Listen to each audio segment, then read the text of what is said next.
Hello dear friends, myself Bhamar Singh going to teach you chapter Nationalism in India.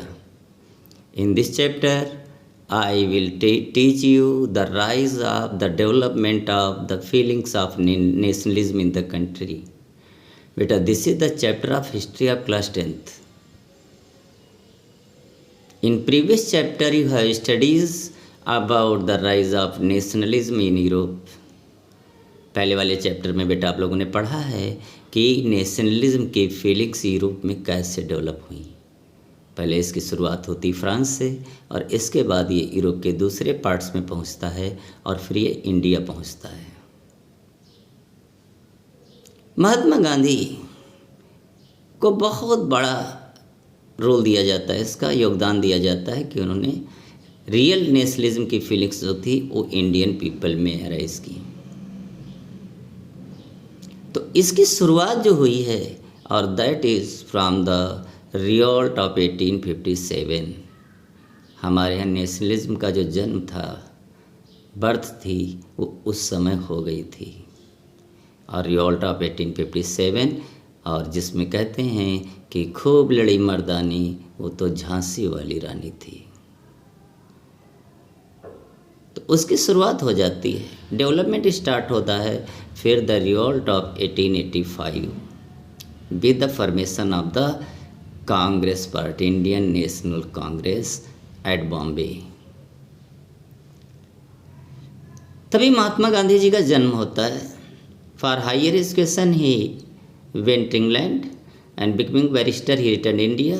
Letter उनको क्या किया गया था, इनवाइट किया गया एक अफ्रीकन इंडियन कंपनी ने उनको ट्रायल के लिए, और he reached South Africa. In South Africa do you know there was the British rule, white rule, and so Gandhi ji was insulted many a times because there was the policy of apartheid. The blacks and Indians were treated very inferiorly by the British. When Gandhiji was insulted, he saw the condition, he started satyagraha. Satyagraha, do you know, it was a new weapon that was fought against the British, or not only the British, it was a new weapon for the world. एक नया हथियार था, इसके tools थे truth and non violence. Gandhi ji fought their the British government, later he return India in January 1915। जब गांधी जी 1915 में India वापस हुए, उस समय वो बहुत पॉपुलर हो चुके थे वहाँ साउथ अफ्रीका में, और यहाँ पर nationalist movement the leadership of the Congress was starting. Gandhi ji ने अपना मेंटर गुरु गोपाल कृष्ण गोखले को बनाया, एक मॉडर्न लीडर थे। उन्होंने इनको एडवाइस दिया to take a travel of the whole of the country to see the social and economic condition of the people, कि आप एक बार पूरे देश का भ्रमण करिए, देखिए कितनी गरीबी है समाज में। Gandhi ji travelled whole of the country and see the poorness among the people without clothes, अधनंगे लोगों को देखा। और so he left his trouser shirt tie निकाल दिया और लुंगी में एक सन्यासी की तरह रहने लगे। कहने लगे जिस देश में हमारी बहुसंख्य जनता गरीबी में रहती हो, इस तरह रहती हो, तो मैं भी रहूँगा। और उन्होंने आश्रम बनाया साबरमती के किनारे और वहीं रहने लगे। तभी क्या हुआ था, there was the first world war continued. World war चल रहा था 1914 to 18, और there was the forced recruitment in army. Army के ऑफिसर गांव टू गांव जाते थे, विलेज टू विलेज जाते थे, और जो यूथ होते थे उनको फोर्सफुली रिक्रूट किया जाता था आर्मी में। और जब वो गांव पहुंचते थे, गांव के जो यूथ्स थे वो जंगलों में या खेतों में रहते थे। The British promised to provide swaraj to Indian after the first world war. उन्होंने कहा ये वर्ल्ड वार के बाद हम इंडियन को डोमिनेंस स्टेटस, स्वराज दे देंगे। डोमिनेंस स्टेटस समझते हैं, internal matters in the hands of the Indians, external in hands of the British government. Gandhi ji ने भी सपोर्टेड किया जब स्वराज की बात सुनी, और उनको टाइटल दिया गया ब्रिटिश के द्वारा Kesari Hind. Later after the war the British promised the swaraj, they refused. जब युद्ध खत्म हुआ तो वो ब्रिटिश अपने वादे से मुकर गए। Gandhi ji gave that time, Gandhi ji and other Congress leader became very angry against the British and they gave idea of satyagraha, appeal for the truth to the Indians. उन्होंने कहा हमें सत्याग्रह करना पड़ेगा। और his first public speech that was made at BHU, Hindu Banaras university, और वहाँ पर Annie Besant भी मौजूद थी। But first satyagraha that was at Champaran 1916-17। Champaran आप जानते हैं, एक बिहार में स्थान है चंपारण। वहाँ के जो इंडिगो फार्मर्स थे, नील की खेती करने वाले जो किसान थे, और वो सभी जो है वो इंडिगो की खेती करते थे और उन्हें कम पैसे में ब्रिटिश ऑफिसर्स को या वहाँ के ट्रेडर्स को बेचना पड़ता था। So it was not profitable for the peasants. Gandhi ji favoured the peasants indigo farmers and started Champaran Satyagraha, and last the British was forced to increase the prices of indigo. British को कीमत बढ़ानी पड़ी इंडिगो की। इसके बाद खेड़ा 1917, खेड़ा जो सत्याग्रह होता है वो 1917 में होता है। खेड़ा ये गुजरात में है और यहाँ पर भी पीजेंट्स ब्रिटिश गवर्नमेंट के अगेंस्ट प्रोटेस्ट कर रहे थे क्योंकि उस साल अकाल पड़ गया था। Famine was there and British increase the taxes. अकाल पड़ गया था और गवर्नमेंट के लगान बढ़ा दिया था। किसान आंदोलन पर थे। Gandhi ji reach there, supported the these peasants, and at last the British government was forced to reduce the taxes. Next year Gandhi ji started Ahmada Satyagraha in favor of the workers, mill workers. Mill workers क्या करते थे कि मिल workers work करते थे और मिल honours जो थे मालिक, और वो उनको बहुत कम सैलरी देते थे, वेजेस देते थे। सो वर्कर्स जो थे उन्होंने प्रोटेस्ट स्टार्ट कर दिया। गांधी जी उनके फेवर में गए और अहमदाबाद सत्याग्रह स्टार्ट कर दिया। And last the mill owners were forced to increase the wages of the workers. अब ये जो सत्याग्रह हुए थे Champaran, Kheda, Ahmedabad, that made Gandhi ji very popular in India. Gandhi ji को काफ़ी पॉपुलर बना दिया था और इसलिए गांधी जी एक संत के रूप में थे ही तो उनको महात्मा गांधी कहा जाने लगा।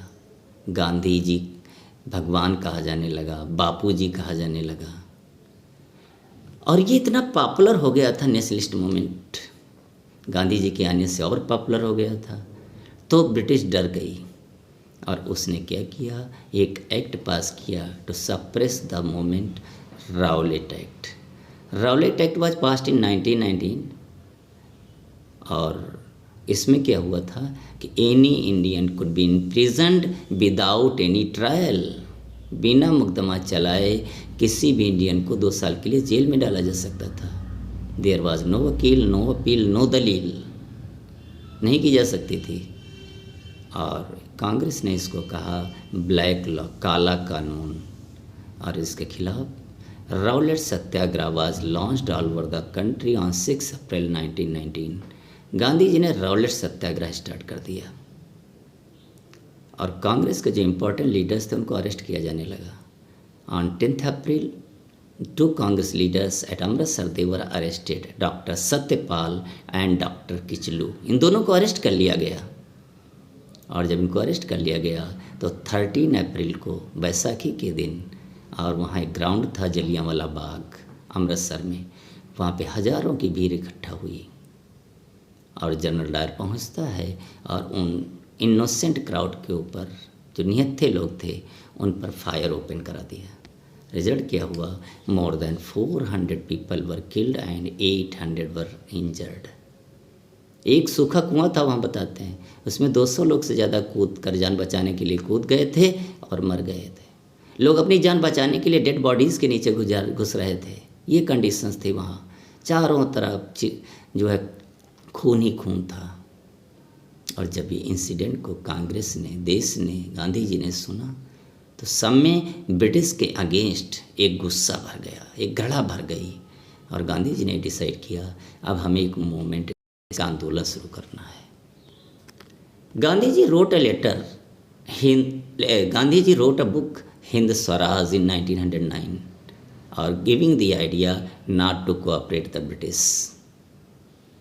गांधी जी ने जो बुक लिखी थी हिंद स्वराज, उसमें एक आइडिया दिया था कि ये जो British rule in India is because of the cooperation of the Indians, और if Indian stop to cooperate the British could not stay 1 year in the country. कि जो हमारे यहाँ ब्रिटिश रूल है, ये ट्रेड करने आए थे, आज हमारे रूलर्स बन गए हैं, ये जो इंडियन सपोर्ट कर रहे हैं, अगर इंडियन सपोर्ट करना बंद कर दें तो शायद ये लोग जो है वो क्या कर सकते हैं, 1 साल भी नहीं रुक सकते हैं। नागपुर में कांग्रेस का सेशन दिसंबर में 1920 में होता है, और इसमें डिसाइड किया गया कि to launch the non cooperation movement in leadership of Gandhi ji started non cooperation movement in January 1921। So I was explaining about the movement that was started in January 1921, non-cooperation movement. It is also known as the Swaraj movement. This movement was started from the towns and cities. इस आंदोलन की जो शुरुआत होती है वो town और cities से होती है, और इसमें क्या किया गया था, there was picket, boycotts of government services, boycott of schools colleges, boycott of the courts. लोगों ने गवर्नमेंट की जॉब छोड़ दी, वकीलों ने कोर्ट का बहिष्कार कर दिया, और स्टूडेंट, टीचर्स, इन लोगों ने क्या किया, इन्होंने स्कूल का बाइकआउट कर दिया। विदेशी सामान जो था, foreign good, that was also boycotted, और लोगों ने, खासकर महिलाओं ने, जहाँ विदेशी सामान मिलता था वहाँ पर धरना प्रदर्शन स्टार्ट कर दिया, पिकेट से स्टार्ट कर दिया। There was bonfire of the foreign clothes, विदेशी कपड़ों की होली जलाई गई। इस तरीके से the non cooperation movement that was very popular in town areas, in cities, but it was also becoming popular in countryside, in villages also. Non cooperation movement, swaraj movement गांव में भी फैल रहा था। अवध में बाबा रामचंद्र कौन थे, ही was a sannyasi, he was a girmitiya labour, he was a bonded labour, he return from Fiji से आए थे, और he was a great supporter of Gandhi ji. He was a guest the begar also. बेगार जानते हो क्या होता है, बेगार होता है to the forced work from any person without giving any wages और मिनिमम वेजेस। जब ये लैंडलॉर्ड्स और महाजन गरीब किसानों से मुफ्त में काम कराते थे या बहुत कम पैसा देकर कराते थे, तो इसको कहा जाता था बेगार। एक कवि ने इसके बारे में लिखा है, एक बेगार मजदूर जो कवि था, कि ठाकुर दें शेर बर मटरा, हम हों किया सटरम पटरा, ठाकुर जाना सेत करावा, हम जाना घर बैठे पावा। This was the condition of the beggar. Baba Ramchandra opposed the beggar. And later he make an organization of नाई धोबी पंथ्स, एक ऑर्गेनाइजेशन बनाया, और अवध किसान सभा was also formed by him and his president was Jawaharlal Nehru. तो इस तरीके से विलेज में भी स्वराज मूवमेंट वेरी पॉपुलर हो रहा था। इन ट्राइबल रीजन, जंगलों में जहाँ ट्राइबल पीपल रहते हैं, वहाँ भी लोगों ने जब गांधी जी के स्वराज के बारे में सुना तो उन्होंने गुरिल्ला वार स्टार्ट कर दिया against the forest officers, against the police officers, उनके खिलाफ स्टार्ट कर दिया, क्योंकि उन्हें वो भी बहुत नाराज़ थे, क्योंकि ब्रिटिश गवर्नमेंट ने न्यू जो फॉरेस्ट एक्ट्स पास किए थे, वो जंगलों में प्रवेश तक नहीं कर सकते थे।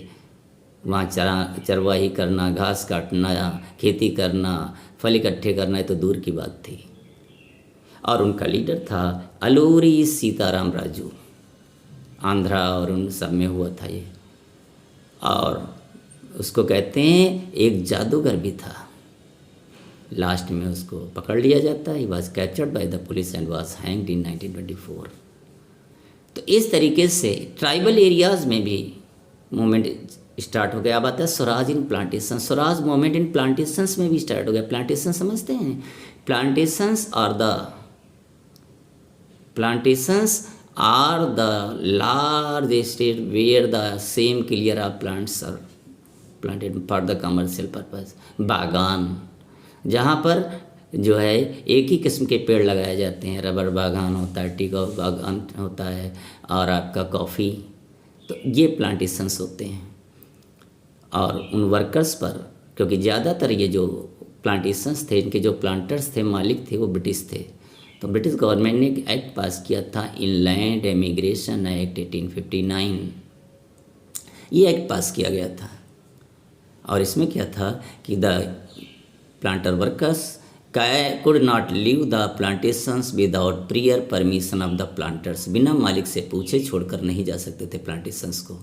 लेकिन जब लोग स्वराज मूवमेंट को सुना तो जो वहाँ के वर्कर्स थे वो भाग खड़े हुए। उन्हें पता चला कि गांधी जी ने स्वराज मूवमेंट स्टार्ट किया, इसके बाद जो है गांव में ज़मीन डिस्ट्रीब्यूट की जाएगी। ये मूवमेंट इतना पॉपुलर हो गया था, 50,000 से ज़्यादा लोग अरेस्ट किए गए थे। सभी लोगों ने पार्टिसिपेट किया था, हिंदू, मुस्लिम एंड सिख, ईसाई, young old, men women, rich poor, industrialist और वर्कर्स, लैंडलॉर्ड्स एंड पीजेंट, सब ने पार्टिसिपेट किया था। और this was the first movement that was converted as the mass movement.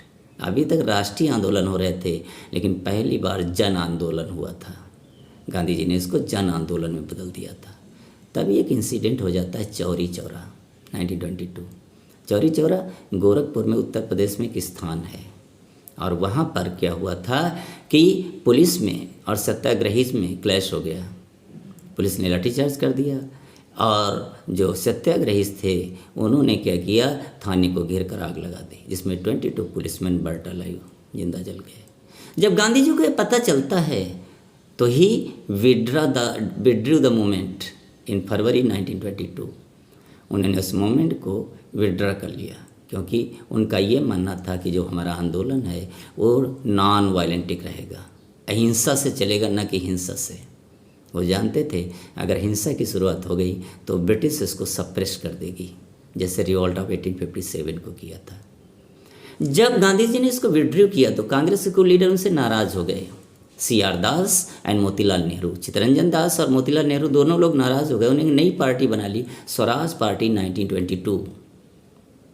और इनका एम था कि हम अगले इलेक्शंस में जो है वो ब्रिटिश के अगेंस्ट जो है जाकर के हाउस में और कानून बनाने से रोकेंगे। जबकि कांग्रेस का मानना था कि हम किसी भी एक्टिविटी में, इलेक्शन में भी पार्टिसिपेट नहीं करेंगे। नॉन कोऑपरेशन का मतलब ये होता है। अब बात उसी समय क्या हुआ, कुछ कांग्रेस में यंग लीडर्स आ गए, एजुकेटेड लीडर्स आ गए, और जैसे जवाहरलाल नेहरू, सुभाष चंद्र बोस का नाम लिया जाता है। अब कांग्रेस बहुत पॉपुलर हो रही थी, सिटीज़ टाउन्स में इसकी ब्रांचेस खुल रही थी। साइमन कमीशन पास किया गया इन 1927 एंड रीच्ड इन इंडिया 1928। इसके जो चेयरपर्सन थे सर जॉन साइमन थे, और बाकी मेंबर भी ब्रिटिश थे। और ये आया था इंडिया में इंडियन एडमिनिस्ट्रेशन को सुपरवाइज करने के लिए, कुछ सजेशंस देने के लिए, लेकिन there was no any Indian, so it was opposed by the Congress. कोई इंडियन नहीं था, कांग्रेस ने इसको अपोज किया, कहा ये केवल दिखावा है। और ये जब इंडिया में आया और ये जब मेंबर्स इसके किसी भी शहर में जाते थे, वहाँ पे ब्लैक फ्लैग्स दिखाए जाते थे, बैक स्टेप दिखाई जाती थी, और स्लोगन दिया जाता था, साइमन गो बैक, साइमन वापस जाओ। Civil disobedience movement. अब क्या हुआ, गांधी जी ने एक नया आंदोलन शुरू करने की सोची, सिविल डिसओबीडियंस मूवमेंट। और उसी समय लाहौर में कांग्रेस का सेशन होता है 1929।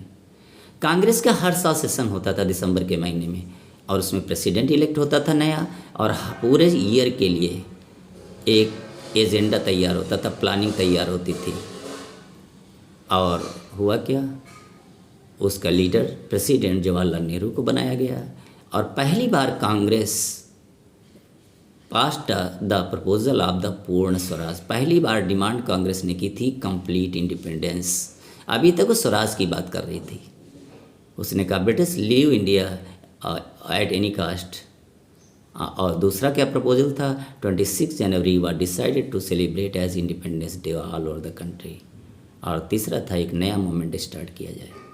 तो 26 जनवरी 1930 को पूरे देश में इंडिपेंडेंस डे सेलिब्रेट किया गया, तिरंगा लहराया गया, और ये डिसाइड हुआ एक नया मूवमेंट स्टार्ट किया जाए जिसको कहते हैं सिविल डिसओबीडियंस मूवमेंट, गांधी जी की लीडरशिप में। गांधी जी ने एक लेटर लिखा लॉर्ड वायसराय को और हैविंग 11 डिमांड्स, और 11 मार्च तक का टाइम दिया था, लेकिन कोई रिस्पांस नहीं दिया गया, कोई इम्पोर्टेंस नहीं दिया गया। So Gandhi ji decided to start Dandi march on 12 मार्च 1930। 12 मार्च 1930 को साबरमती आश्रम से दांडी के लिए मार्च स्टार्ट हो गया। 78 फॉलोअर्स थे और इसको 240 माइल्स कवर करना था, और लोग जुड़ते गए, कारवां बढ़ता रहा। और जब वो दांडी पहुँचे तो हजारों लोग गांधी जी के साथ थे। चल पड़े जिधर दो डगमग में, चल पड़े कोटि पग उसी ओर, गड़ गई जिधर भी एक दृष्टि, और उठ गए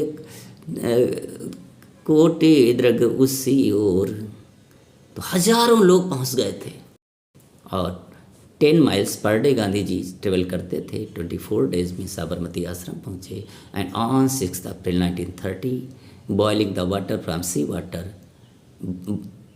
boiling the sea water he make the salt, उन्हें साल्ट मेड किया, क्योंकि साल्ट पर बनाने का अधिकार केवल ब्रिटिश गवर्नमेंट को था और सरकार उस पर बहुत टैक्स लगाती थी, बहुत महंगा करती थी।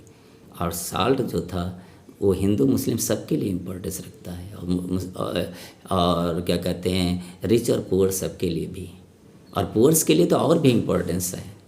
सो गांधी जी इसको एक एज ए सिंबल लिया था साल्ट, इसलिए इसको साल्ट मार्च भी कहते हैं, साल्ट सत्याग्रह भी कहा जाता है, और इसको दांडी मार्च भी कहते हैं, और सिविल डिसोबीडियंस भी कहा जाता है। ये मूवमेंट बहुत पॉपुलर हो गया था, महिलाओं ने बढ़ चढ़ करके हिस्सा लिया। पूरे देश में दांडी मार्च निकाले गए, रैलियाँ की गईं, साल्ट बनाया गया, और लगभग more than 50,000 people were arrested. तभी गांधी जी और इरविन में एक पैक्ट हो जाता है 5 मार्च 1931। 5 मार्च 1931 को गांधी जी और लॉर्ड इरविन में एक पैक्ट होता है, जिसमें ये तय हुआ कि Gandhi ji withdraw the movement, Gandhi ji इसको मूवमेंट को विड्रू कर देंगे, और he would go to London to join the second round table conference, join करने जाएंगे कांग्रेस की तरफ से। और ब्रिटिश गवर्नमेंट एग्री हो गई to release all the satyagrahis who had no serious offence, उन सभी सत्याग्रही को छोड़ दिया जाएगा जिन पर सीरियस ऑफेंस नहीं लगे हुए हैं। Gandhi ji second round table conference में पार्टिसिपेट करने के लिए लंदन गए, वहाँ कोई रिस्पांस नहीं मिला, कोई रिस्पेक्ट नहीं मिला उनमें, और डॉक्टर अम्बेडकर में क्या हुआ, क्लैश हो गया। और जब क्लैश हो गया तो गांधी जी वापस आए, और वापस आकर के ही रीस्टार्टेड द मूवमेंट, उन्होंने रीस्टार्ट कर दिया। इस बार गांधी जी और अदर लीडर्स को अरेस्ट कर लिया गया, दोनों को अरेस्ट कर लिया गया, और बहुत से लीडर्स को अरेस्ट कर लिया गया, कोई प्रोमिनेंट लीडर बाहर नहीं था, और ये मूवमेंट जो था हिंसात्मक हो गया। रेलवे स्टेशन में आग जलाने लगी, गवर्नमेंट बिल्डिंग्स जलाई जाने लगी, और संपत्ति को नुकसान किया जाने लगा, रेलवे स्टेशन पर अटैक होने लगे। तो गांधी जी ने देखा हिंसात्मक हो गया है, तो पूरी तरीके से इसको डिसॉल्व कर दिया। अब आता है पार्टिसिपेशन ऑफ डिफरेंट पीपल। तो ये सिविल डिसोबीडियंट मूवमेंट था, वो नॉन कोऑपरेशन मूवमेंट से थोड़ा डिफर था। नॉन कोऑपरेशन मूवमेंट में क्या हुआ था, ज़्यादा लोगों ने पार्टिसिपेट किया था, सभी वर्ग से लोग आए थे, लेकिन इसमें इंडस्ट्रियलिस्ट ने पार्टिसिपेट किया तो वर्कर्स कम हो गए, और लैंडलॉर्ड्स ने पार्टिसिपेट किया तो उसमें छोटे छोटे फार्मर्स जो थे वो कम हो गए, मुस्लिम्स ने कम पार्टिसिपेट किया, दलित्स ने कम पार्टिसिपेट किया। इंडस्ट्रियलिस्ट थे, उन्होंने फिक्की नाम से एक ऑर्गेनाइजेशन बनाया था। वीमेन ने पार्टिसिपेट किया था लार्ज स्केल में, दलित्स ने इसलिए पार्टिसिपेट कम किया था क्योंकि डॉक्टर अंबेडकर उनके लीडर हो गए थे और वो अलग से डिमांड कर रहे थे। मुस्लिम लीग बन गई थी, वो मुस्लिम्स का रिप्रेजेंट कर रही थी, वो कांग्रेस को हिंदू पार्टी कहती थी, इसलिए उसने कम पार्टिसिपेट किया था। These were the reasons because of the little participations of the British, of the people against the British. Doctor Ambedkar ने एक ऑर्गेनाइजेशन बनाया था the depress classes association 1930 for the interest of the British for the interest of the Dalit के interest के लिए, और उनको दलित का मसीहा भी कहा जाता है। और उन्होंने डिमांड की थी सेपरेट इलेक्टोरेट्स की, आपको बताया था, जिसके कारण उनमें और गांधी जी में क्लैश हो गया था। लेकिन जब ब्रिटिश गवर्नमेंट ने प्रपोजल कम्युनल अवार्ड पास किया कि दलित को भी सेपरेट इलेक्टोरेट्स दिया जाएगा। सेपरेट इलेक्टोरेट समझते हैं कि ये सेपरेट इलेक्टोरेट वो होता है जो किसी भी स्पेशल कम्युनिटी के लिए रिजर्व होता है, और उसी कम्युनिटी के मेंबर्स वो केवल जो है वो उसमें वोट कर सकते हैं। गांधी जी ने इसको as a division between Hindus and Hindus में लिया था, इसलिए अपोज किया था। लेकिन जब उन्हें पता चला कांग्रेस से ब्रिटिश गवर्नमेंट ऐसा करने वाली है, तो गांधी जी ने फास्ट टू डेथ स्टार्ट कर दिया, आमरण अनशन स्टार्ट कर दिया। रिजल्ट क्या हुआ? गांधी जी और डॉक्टर अंबेडकर में गांधी जी के रिप्रेजेंटेटिव्स पूना गए, और वहाँ डॉक्टर अंबेडकर में एक पैक्ट हुआ जिसको हिस्ट्री में कहा जाता है पूना पैक्ट, 1932 सितंबर में हुआ। और लास्ट में डॉक्टर अंबेडकर तैयार हो गए, हम अब क्या करेंगे, और सेपरेट इलेक्टोरेट्स की दलित के लिए डिमांड नहीं करेंगे, रिजर्वेशन की सिस्टम किया जाएगा जब नया कॉन्स्टिट्यूशन बनेगा। उधर मुस्लिम लीग जो थी वो सेपरेट इलेक्टोरेट्स की डिमांड कर रही थी। तो क्या हुआ? ऑल पार्टी कॉन्फ्रेंस हुआ। जब मुस्लिम लीग ने सेपरेट इलेक्टोरेट्स की डिमांड की मुस्लिम्स के लिए, तो उसको अपोज किया था एमआर जयकर ने, हिंदू महासभा के लीडर थे। तो ऑल पार्टी कॉन्फ्रेंस भी फेल हो गई। अब आता था सेंस ऑफ कलेक्टिव बिलोंगिंग्स। अब देखिए, एक तरफ नेशनलिस्ट मूवमेंट्स थे जो the feeling of nationalism increase कर रहे थे, और एक तरफ और दूसरे भी तरीके थे। आपने जैसे पढ़ा था फर्स्ट चैप्टर में रोमांटिज्म, ऐसे ही culture also played a major role to increase the feeling of nationalism. Lokmanya Tilak, Bal Gangadhar तिलक, उन्होंने 2 न्यूज़पेपर स्टार्ट किए, मराठा और केसरी। मराठा इंग्लिश में था, केसरी वो मराठी में था, और उसमें उन्हें अंग्रेज़ों के खिलाफ आर्टिकल लिखना स्टार्ट कर दिया। एक आर्टिकल उन्होंने केसरी में लिखा था, उसके लिए उन्हें 6 साल की सज़ा हो गई थी। हिस्ट्री, फिक्शन, फॉकलोर्स, लोकगीत, print, symbol, dance, music, poems, इनके द्वारा भी लोगों में नेशनलिज्म की फीलिंग पैदा की जा रही थी। जैसे अभी हमने एक कविता आपको बताई थी कि खूब लड़ी मर्दानी वो तो झांसी वाली रानी थी। अब आप देखिए हमारे अंदर क्या होता है, एक नेशनलिज्म क्रिएट होता है, फीलिंग, भुजाएं फड़कने लगती हैं। तो ऐसे ही भारत माता की इमेज है सन्यासी अविनाश टैगोर ने बनाई थी। भारत माता की एक जो है अविनाश टैगोर ने बनाई थी, और जिसमें सन्यासी के रूप में दिखाया गया था। सन्यासी के रूप में दिखाया गया था उनको, और जो है एक हाथ में बुक्स, कपड़े, और दूसरे में अनाज देते हुए दिखाया गया। बंकिम चंद्र चट्टोपाध्याय, उन्होंने एक नॉवेल लिखा है आनंद मठ, उसमें गीत था वंदे मातरम। सन्यासियों का रिवॉल्ट था ब्रिटिश गवर्नमेंट के अगेंस्ट, वो दिखाया गया था कि सन्यासियों ने कैसे रिवॉल्ट किया था, और उन्हें गीत गाया था वंदे मातरम। कांग्रेस के हर सेशन में गीत गाया जाता था वंदे मातरम, और जब देश आज़ाद हुआ तो इसको नेशनल सॉन्ग बना दिया गया। रविन्द्रनाथ टैगोर, उन्होंने ballot songs, nursery rhymes, miss के द्वारा भी बंगाली में लोगों में फीलिंग ऑफ नेशनलिज्म क्रिएट की थी। रविन्द्रनाथ टैगोर को पता है आपको, उनको नोबेल प्राइज़ लिटरेचर में मिला था गीतांजलि के लिए। मद्रास में नितेशा शास्त्री, वो साउथ में the folklore of southern India नाम की बुक से जो है तमिल में लिखी गई थी, उससे नेशनलिज्म की फीलिंग क्रिएट कर रही थी। स्वदेशी फ्लैग बनाए गए, जब स्वदेशी मूवमेंट स्टार्ट हुआ स्वदेशी फ्लैग बनाया गया 1906 में, और रेड, ग्रीन और येलो कलर था तिरंगा, और उसमें 8 लोटस थे और अ क्रेसेंट मून था। 8 जो है पंखुड़ियों वाले कमल था, और एक मून क्रेसेंट दिखाया गया था। तो 8 लोटस जो थे 8 प्रोविंसेस को ब्रिटिश को रिफ्लेक्ट करते थे, और लोटस हिंदूज़ को भी रिफ्लेक्ट करता है, रिप्रेजेंट करता है, और क्रिसेंट मून जो मुस्लिम को रिप्रेजेंट करता है। तो इससे भी फीलिंग्स क्रिएट की जा रही थी। 1921 में गांधी जी ने स्वराज फ्लैग स्टार्ट किया, जब उन्होंने स्वराज मूवमेंट स्टार्ट किया, और स्वराज फ्लैग बनाया, वो भी तिरंगा था, लेकिन कलर थे रेड, ग्रीन और वाइट। और बीच में स्पिनिंग व्हील थी, चरखा था।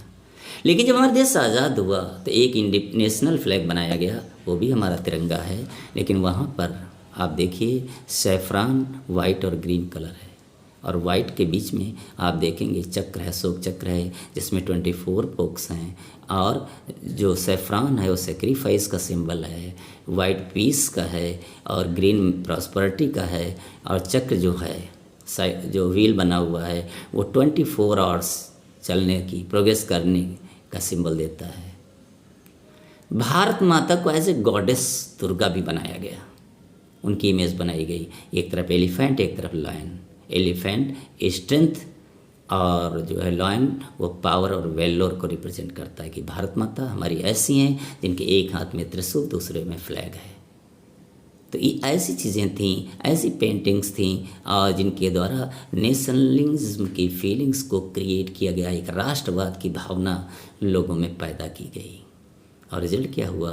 15 अगस्त 1947 को हमारा देश आज़ाद हो गया। 26 जनवरी 1950 को जब हमारा कॉन्स्टिट्यूशन इन्फोर्स किया गया तो हमारा कंट्री जो था एक डेमोक्रेटिक नेशन बन गया, एक रिपब्लिक नेशन बन गया, एक ग्रेट नेशन बन गया, एक कंप्लीट नेशन बन गया।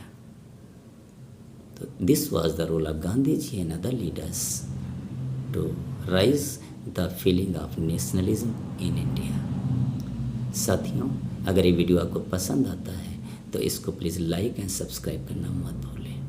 और नेक्स्ट वीडियो में again I will meet in with the next chapter. Thank you, have a nice day.